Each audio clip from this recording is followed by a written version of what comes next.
So I am here with Joan Jennings, and I'm super excited because she is our second featured athlete. I'm really glad that you took the time to do this. I know you're extremely busy. I am just very excited to be asked. This is very exciting and a little bit nervous. So You'll be awesome. You're already awesome. So you just got back from traveling, right? You went to see your coach, Joe Mills. Is that true?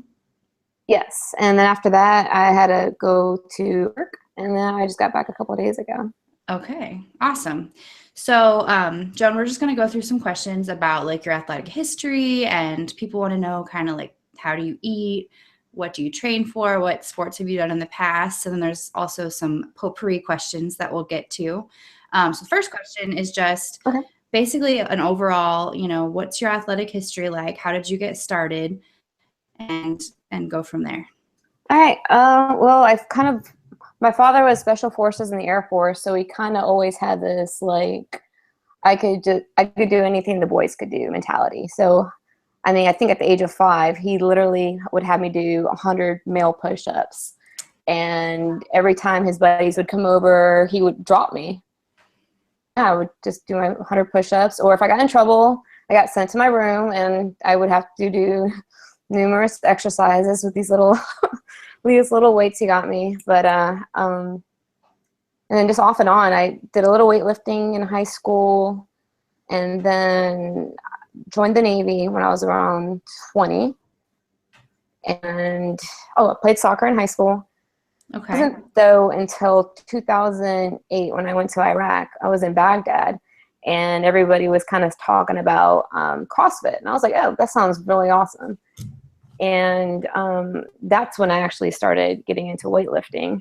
It was after I was married prior to my husband now, and he wasn't really into like girls lifting, so Okay.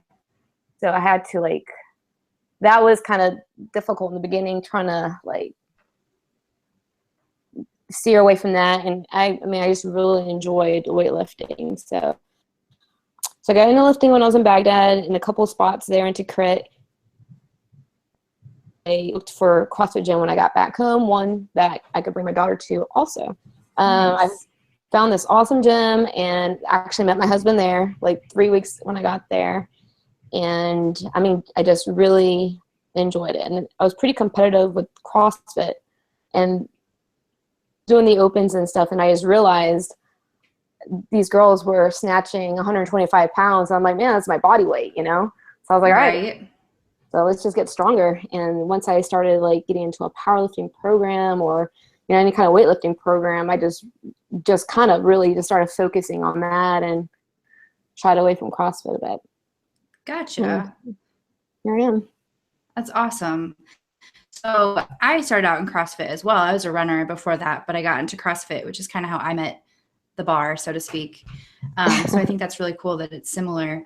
And you said you started lifting more so too, like in the Navy. Is that right? Yes, while I was deployed. Okay, so that's awesome. Well, prior to that, I was doing a lot of running, swimming, because I've gone to air crew school and stuff like that. And so that kind of endurance just had to be built up to do the job I was asked to do. For sure. And that probably definitely helps with what you do as a sport as well. Yes, the endurance and that like that part where you have to like dig deep kind of thing. So. Definitely. So when you were like out in Baghdad or whatever, did you have programs that you followed, or did you just like, did they give you a program? How does that work? No, I just ran into a couple buddies while we're at the gym there, and he had this like little green book, and it was like suck more, suck most. And he'd be like, which one do you want to do? And I'd be like, suck most, Right. And then we kind of just did it from there. And then as we were doing this little group workout stuff, we more people would kind of join us. And one of them actually was a CrossFit coach. And I was like, oh, geez. Nice. Again, this was like something like really new to me at that point. I think it was kind of new, well, overall, United States or worldwide at that point as well. Very cool. So you started CrossFitting around 2008, you said. And how was it hard for you to transition, or was it based on just the fact that you wanted to get stronger when you started transitioning away from CrossFit?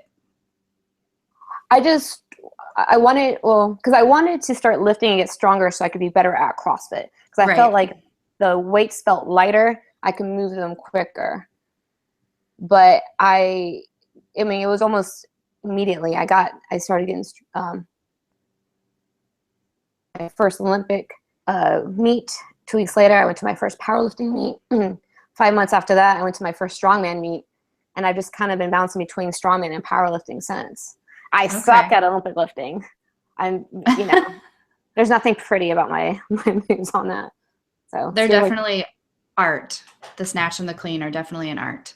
Oh, it's beautiful. Beautiful. Not when I do it though. So, so I know you've set some pretty awesome records in powerlifting, right? Is that correct? Yes, I have a retired deadlift record in California. Just mainly because the USAPL moved into different weight classes, and I mean not like huge, but like for what I see most people do. But for me, it was really big. 325. My max currently is like 331 at a 132 body weight. That's awesome. Thanks. Really cool. Squat, and I haven't really checked where I'm at now. I haven't really competed in powerlifting in about 2 years, so I want to try again before I deploy in August to get my numbers back up there. That's awesome.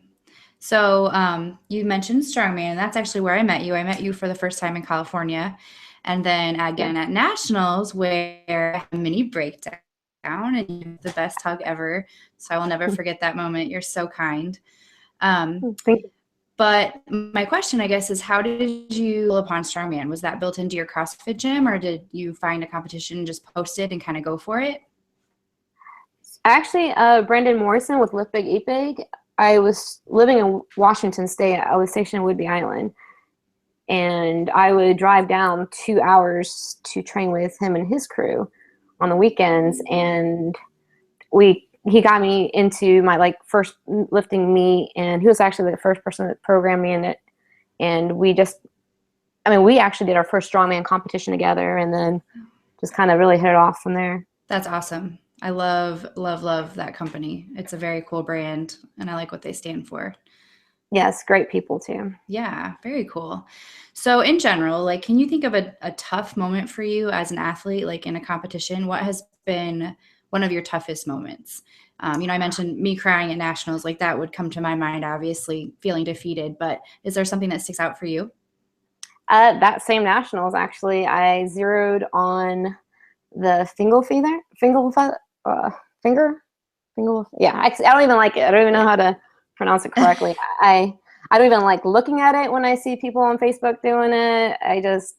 It's not my favorite. Gotcha. I tried to hold my face when in front of everybody, but my husband see me crash a few times behind the scenes. Okay. So you don't normally zero events, or maybe you didn't expect to on that one? I didn't expect to on that one because I hit it during training. Obviously, the implement was a lot larger when we went, and I don't even know, in my head what happened. I replay that moment a lot. Yeah. My first NAS Nationals, I placed last, and not that I was expecting to go in and doing really well, because I just wanted the experience of it. I was like, holy crap, I got this awesome opportunity. I need to do it, For sure. And I was just like, just don't place last. And I placed last. So that was a tough airplane ride home. And, I was a strength coach at the gym, and everybody was really rooting for me. And I just kind of felt like I let a lot of people down. So that's tough. Do you feel that way a lot as a coach, that people kind of look to you for nutrition or just setting examples, of how to be? Yes, for sure. I'm also a command fitness leader in the Navy. Okay. And so I kind of feel like that, I don't know, I'm really empathetic, and I feel like I give a lot to that. And it's kind of hard because I try to tell people, I'll give you as much as you give me. I think I tend to care more than the person I'm actually trying to help sometimes. Oh, I get that completely as a teacher. A lot. Oh, yeah. So you travel a lot. Do you have a home gym that you train in, or? Currently, I train at like 3 different locations here in San Diego. I think it's kind of depending on the programming or like what my buddies are doing. So I was training at S10 Fitness since I got to San Diego, and then currently at Deadweight Strength, which is a great powerlifting strongman gym. And then on the weekends, I train with Kristen Rhodes and that crew.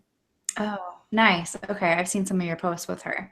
She's amazing. So that's an awesome opportunity. Oh, yes, I truly feel blessed to like have the people I have going on in my life right now. Like with coach, my Jill Mills, training partner, Kristen Rhodes. I feel like if I ever thought I wasn't doing the right thing or in the right sport, just looking at whoever I'm around kind of rectifies that. Definitely. They say that, the 5 people that you keep company with the most are the people that you kind of get yourself from. So that's pretty cool to have them in your circle. Oh, for sure. So you mentioned Jill Mills. Have you been working with her for a long time, or what other coaches have you worked with before her? Before her, like I said, it was Brandon Morrison with Lift Big Eat Big. I was with him for a few months in the beginning, and then like 2 or 3 months out before my first nationals, I asked if she would be my coach. But I saw those weights and I was very far away from it. And I was like, man, if I have a chance, she'll be the one that can get me there. So like I said, I placed last, but I actually PR'd and actually hit those weights while I was there. That's awesome. Like take those small victories when you can as well. Yeah. So we've been together 4.5 years now. Very cool. That's awesome. And yeah, coming in last is not fun. And there's all kinds of mental things, like, why am I even here if I'm going to come in last? But to say that you PR'd on things, that's kind of what it's all about. So it's super important to remember that. And NAS is not light. That I do know. A lot of the time, their events are heavier than the USS. Yeah, not they're pretty. Anymore. They're starting to get a little heavier over there. I enjoyed both of them for sure. Yeah. Okay, so my next question is, what do you eat? Do you track your nutrition? Do you do like RP or any like training, do you eat a certain way when you're training? I actually follow RP currently. I was with Team WAG for about a year, and now I'm doing the RP, which I really like. I felt like Team WAG was really good because you're like, here's your macros, and being on deployments and stuff. That's where I started, was on deployment with them, and it was just easier to do that. But now that I'm back home, RP I really enjoy because he's able to help me like, food timing and things like that, which I really wasn't that great at. Okay. That makes the kind of workout, and I know it gets really specific. I've heard good things about RP. Yeah, oh yeah, I think it's great. But yeah, it's definitely a lot more specific than what I was used to. Cool. Which, just growing pains. Yeah, definitely. And the more advanced you become as an athlete, that's important to kind of, become more advanced nutritionally too. So that's awesome. For sure. I'm always concerned of like making sure I eat enough, Yes. I'm always a little nervous about like bonking or something. So. That's definitely, that's a huge concern. I think most people, if they didn't pay attention, they do not eat enough. Opposite of think we want to eat enough. So right. And strangest or most unique thing that in your training, or even with food, like a food item that you just can't live without? Do you have a favorite? Oh, ice cream? I love ice cream. Ice cream is like my jam. Either froyo or like Halo Top. At least it goes down weekly though. It's probably warmer. Maybe sounds a little better this time of year than it does here in the Midwest. Yeah. I could eat it in the freezing cold. Yeah, that's awesome. So what is your next upcoming competition? Are you training for something right now? Yes, actually I'm currently training for the Arnolds. Nice. First time qualified for that, so I was pretty stoked. That is awesome. And when is that? Is it in April? March. Awesome. So you are coming upon your final month of training, which means deload is ahead. Are you excited? Yes, and extremely nervous. It kind of brings me back to that first nationals where like, holy fuck, and a bit nervous, a little scared, but excited. And I kind of, again, just want to I want it for the experience of it. You know, I hear the platform there is just nothing I can ever imagine, you know, just so many people. And I mean, not that I see anybody anyways when I'm lifting, you know, it's just kind of like zeroed in. Everyone kind of goes into this cloud of, Sure. unfocused, but yeah, just pretty nervous, but excited at the same time. Awesome. So you're doing the strongman side of the Arnold. Awesome. Yes. So what are the events? Yeah, the first event is keg carry, then press. Okay. And second is yoke. Third, deadlift for reps, about 13-inch. Fourth is axle clean and press away. And then it breaks to a second day for the qualifiers, and then it'll be stone loading for a platform. And then they still haven't announced that second event. Oh, that's right. There's like a mystery event, right? Mm-hmm. Yeah. Yes. So which one of those do you feel like is your strongest in general? The axle clean and press. Yeah, that doesn't surprise me. Watching your videos, your upper body is awesome. There's probably all those push-ups that your dad made you do back in the day. No kidding. So thanks, Dad. He'll tell me, he's like, "Aren't you glad I made you do those push-ups?" I'm like, "Yeah." I like still to this day. Awesome. So then my next question is kind of in reference to after a competition. So like you have the Arnold coming up, you've done NAS Nationals and USS Nationals.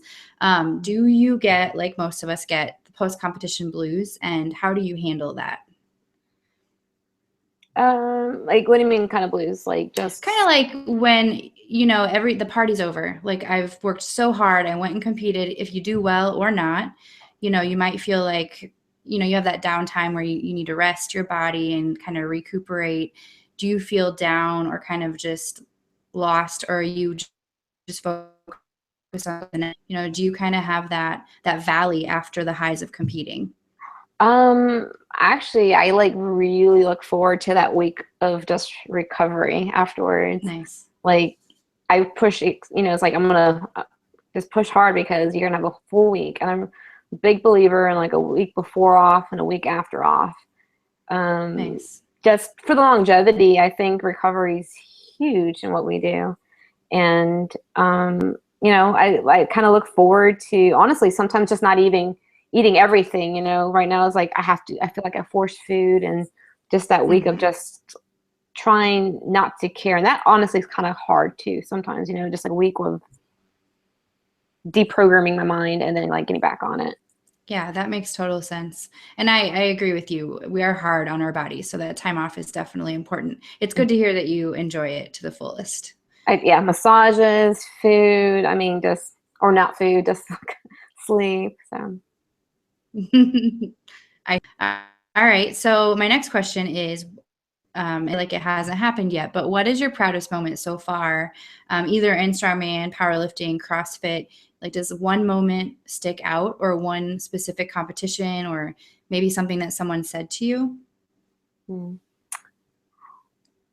I believe, yeah, so many. I mean, there's always so many awesome moments, but the most recent would be getting second place at the 120 weight class at nationals, because that's what qualified me for the arms, and that's place my first national. I think I third, and again placing second at this one. It was just like work was for something, and that was another thing. It's like you dedicate and sacrifice so much like time and like energy, physical energy, family time, and I felt like my husband was proud. I felt like I could come back home and tell my family I work with, and you know what I mean? Like, because I wanted to come back and say something awesome. Right, definitely. You're cutting out just a little bit there, but I think I got most of it. Okay. Sorry, must be our connection. So, yeah, sorry. I can hear you. Yeah, there you are. Okay. So, That's pretty exciting. I think you mentioned, what I heard was that you got second at nationals, which helped you go to the Arnold, right? Yes. Okay. Got it. Sorry. And when I go back and listen again, I'll probably be able to hear it more clearly. I think there was just a connection issue, so no big deal. Do you have any advice that you would give yourself if you could go back to your younger, like teenage self or preteen? Any advice that you would give yourself if you could go back in time?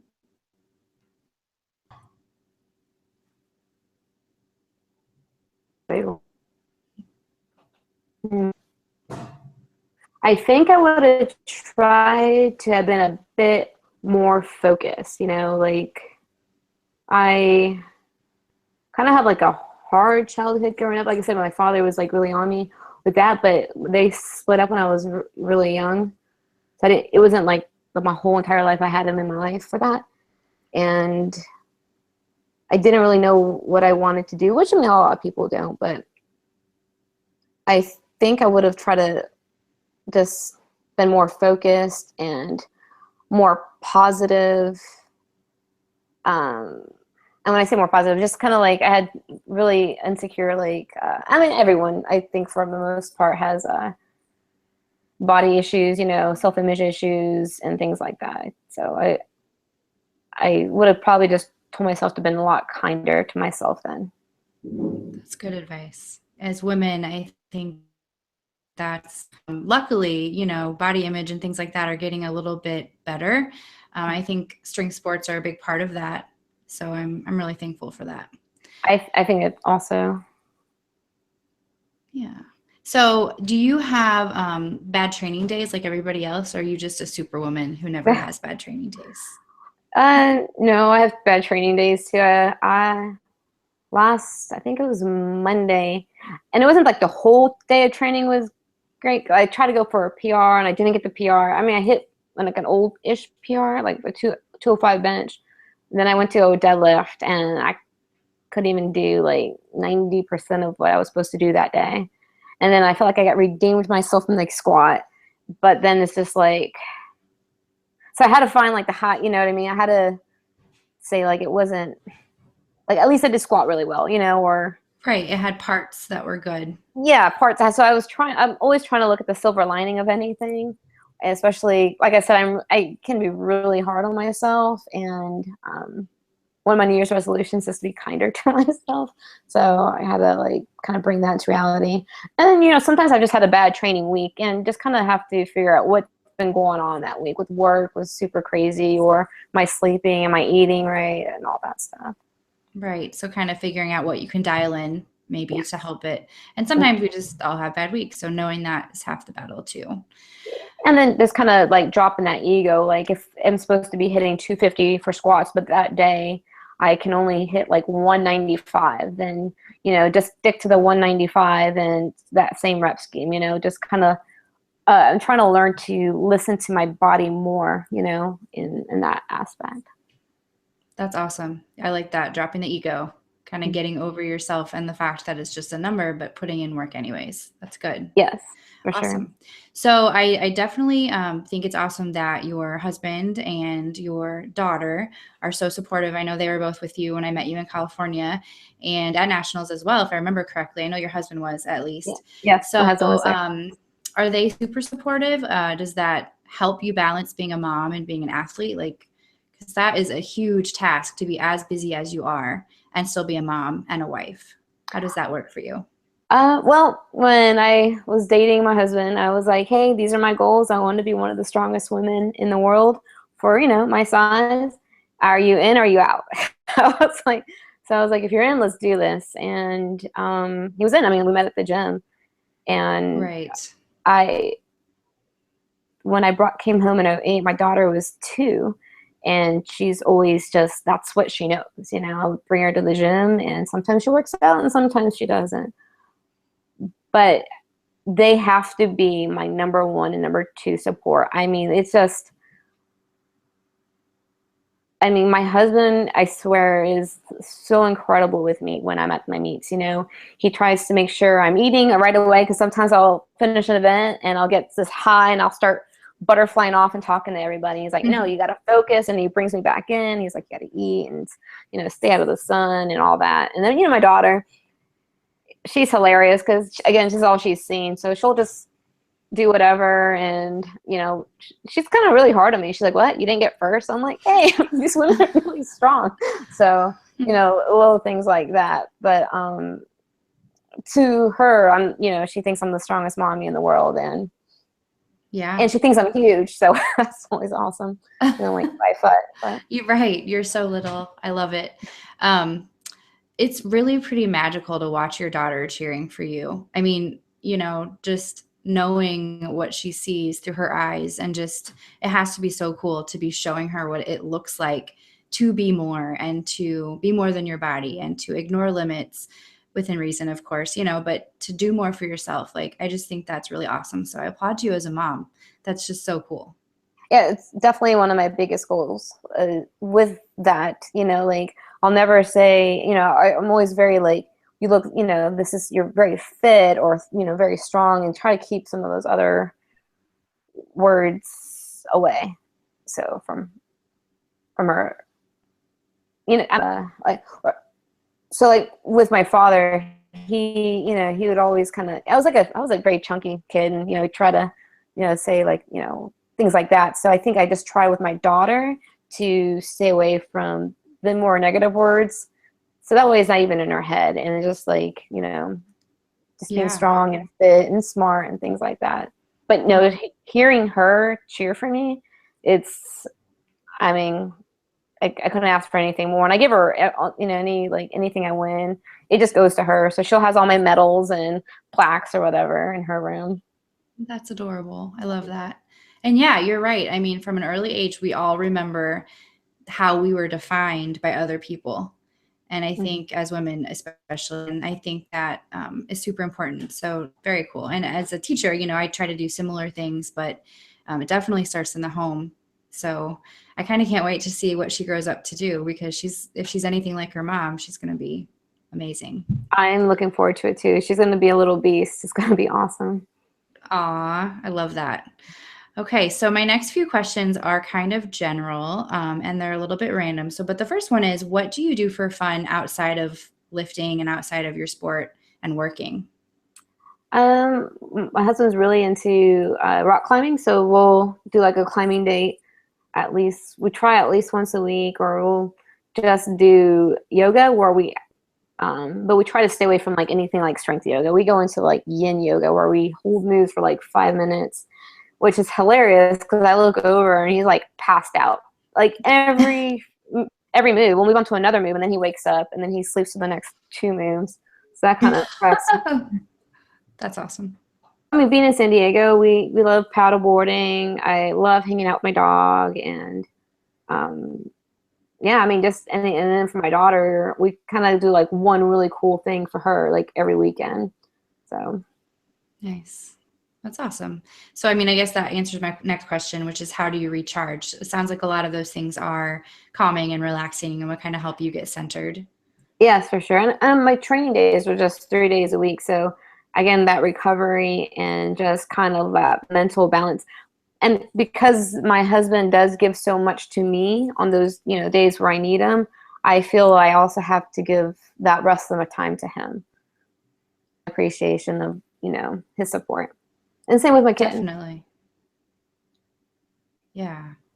And that makes sense. That's kind of where the balance probably is in. So yeah, through the week, I think that's really important too, because a lot of people feel like they have to train every day to be strong or to maintain their strength. But I think you probably agree, once you get to a certain level, when you're doing so much or lifting things that are so heavy, less is definitely more. Yes, for sure.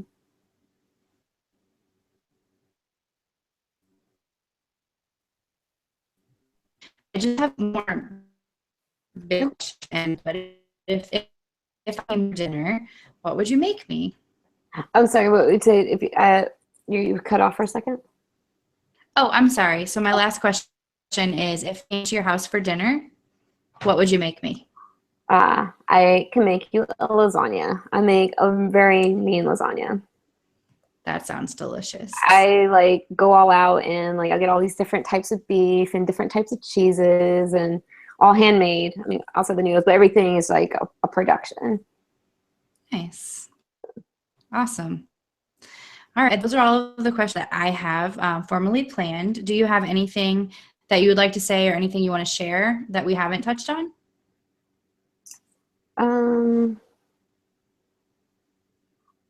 One of my biggest things I think I always try to remember is never forget where you came from, never forget where you started. I think I kind of mentioned that a little bit to you during our, Facebook posts. And yeah, that's, mainly that. And then, and never forget the people who were with you in the beginning of the journey as well. That's a good one, definitely. So do you still do any CrossFit these days? I know we talked about that earlier. Do you use that at all, like for your conditioning? I'm starting to back again because I noticed that when I was doing CrossFit, I had an awesome engine, and I kind of missed that right now. So he does more of the he's really strong, but he's very more to the gymnastics and like conditioning part. So I'll like once or twice a week, I'll see like, hey, can you put like a body weight metcon together? And he'll cut them up with something really creative, and then we're just like sucking one in the garage for a little bit. Awesome. Well, I want to thank you so much for taking time with me because I know you're extremely busy. And I just want to commend you for being such a and always being so positive on social media. And whenever I've seen you in person, you're just kind of a light. You really do shine and influence other people in such a positive way. So that's one of the reasons we wanted to chat with you. And good luck in all your future endeavors. I know you're going to do great at the Arnold. And will you be at California's Strongest Woman again? Will I get to see you there? I really would like to make it there because I think it's awesome having all the women there. And I think we have a couple girls from our crew that wants to train there. But thank you very much for the opportunity. I mean, what you guys are doing is definitely one of your biggest fans on what you guys stand for. Well, thank you. Thank you so much. All right, girl, we'll be in touch. All right, thanks. Take care.